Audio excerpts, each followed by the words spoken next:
Okay, today's Q&A is about brachos, and the question is as follows. The person says, my Kashrus and I are learning about brachos, and we've been wondering, how come it doesn't just say the bracha on the package right next to the hechsher? Let them write down what the bracha is, so people shouldn't have to scramble and try to figure out what the right bracha is for the food they're eating. So to answer that question, I've got to back up a little bit and take a bigger view of what's going on. The way kosher food certification works in the United States is something that most people would have never predicted if they were standing 100 years ago trying to think what would happen.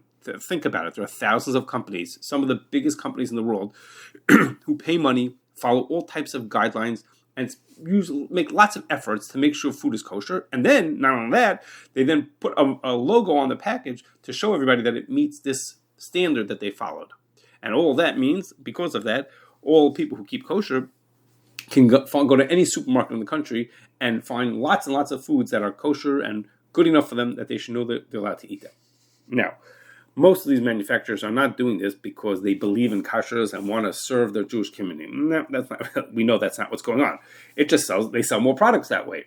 But if you think about it, how big is this Jewish community that's eating kosher that they're trying to help, or they're trying to think getting increased sales from?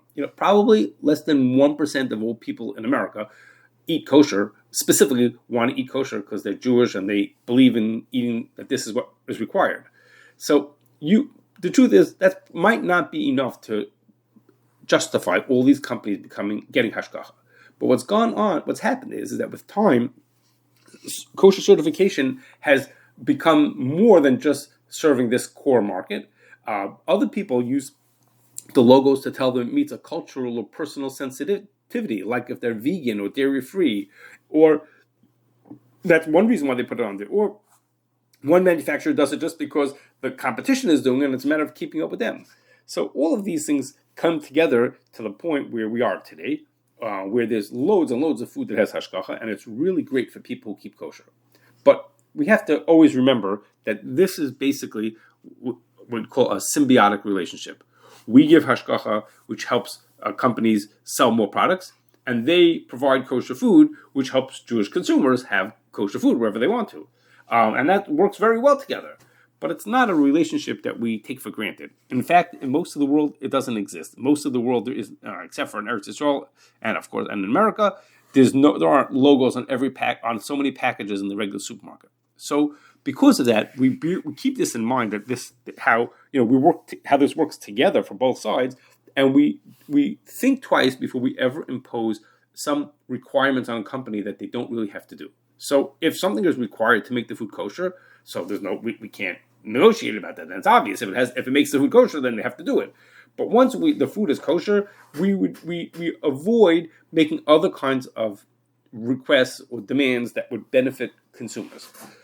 So brachos, back to the original question, brachos is a really good example of that. That lots of consumers would appreciate if the bracha was on the food package. And in fact, people who make foods that are specifically for the frum market, they're not appealing to the broad public, they might write bracha on their package, okay? But companies who sell their potato chips and their cookies and everything else to the general public, to put extra words on there that said, brachos mezornas, or put a mystery code on there that we would all know mean that this is the bracha of this one is shahakal, that's considered imposition for the companies. It would clutter up their packaging, and it doesn't.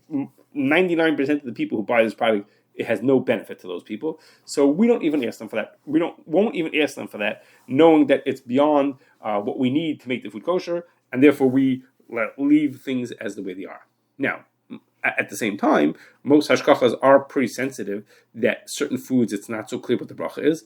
So they will do the research either on their own, or because when consumers ask them, the research to find out, okay, what is the proper bracha for this food, so that consumers who ask will be able to find out. And sometimes they'll even post it on their website to say, we've determined that the bracha for this food is whatever, so people can know what they're supposed to do, even though that would not be listed on the package itself.